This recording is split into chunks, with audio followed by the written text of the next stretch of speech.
ជំរាបសួរពុកម៉ែបងប្អូនប្រជាពលរដ្ឋខ្មែរជាទីគោរពនិងជាទីរាប់អានប្រហែលជាបាត់មុខខ្ញុំមួយរយៈពេលហើយពុកម៉ែបងប្អូនហើយតំតែធ្វើដំណើរមកដល់រាជធានីភ្នំពេញវិញនៅល្ងាចនេះតែម្ដងមកគឺនៅល្ងាចថ្ងៃទី29ខែធ្នូ2025ហើយអញនិយាយមកថាបែកបងប្អូនប្រហែលថ្ងៃដោយសារតែខ្ញុំអត់មានវត្តមាននៅទីក្រុងភ្នំពេញទេគឺចុះទៅតាមបណ្ដាខេត្តអញ្ចឹងពុកម៉ែបងប្អូននៅពេលមុននេះខ្ញុំទទួលបានព័ត៌មានដែលថាទីហ៊ានរបស់កម្ពុជាទាំង18នាក់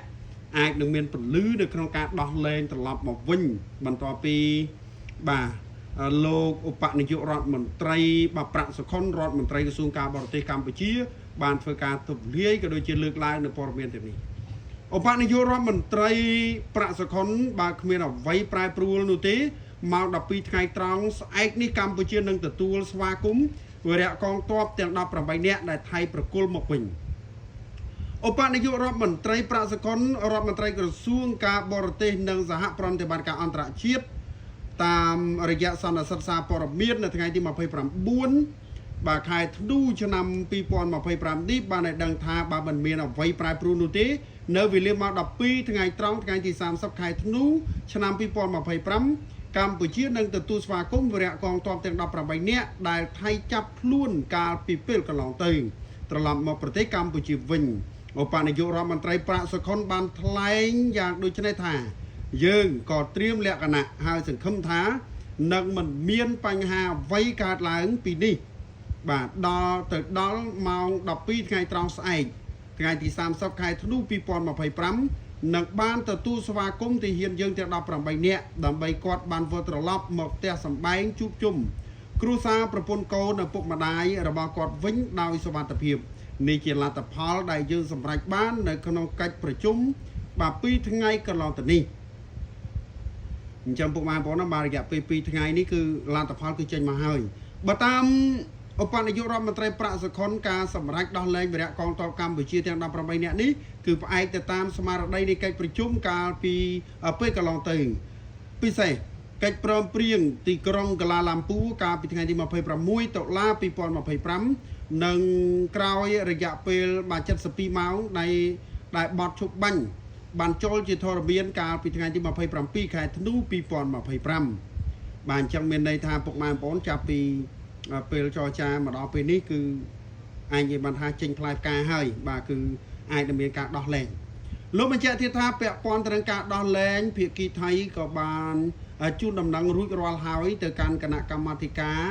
កាកបាទក្រហមអន្តរជាតិដែលនឹងជួយសម្របសម្រួលលើការងារនេះសូមរំលឹកជូនផងដែរថាវរៈកងទ័ពការពារកម្ពុជាទាំង18នាក់ត្រូវបានទាហានថៃចាប់ខ្លួនក្រោយបទឈប់បាញ់កាលពីព្រឹកថ្ងៃទី29ខែកក្កដាឆ្នាំ2025កន្លងទៅដែលគិតមកទល់នឹងថ្ងៃទី29ខែធ្នូឆ្នាំ2025នេះគឺមានរយៈពេល153ថ្ងៃទៅហើយនេះគឺជាព័ត៌មានមួយដែល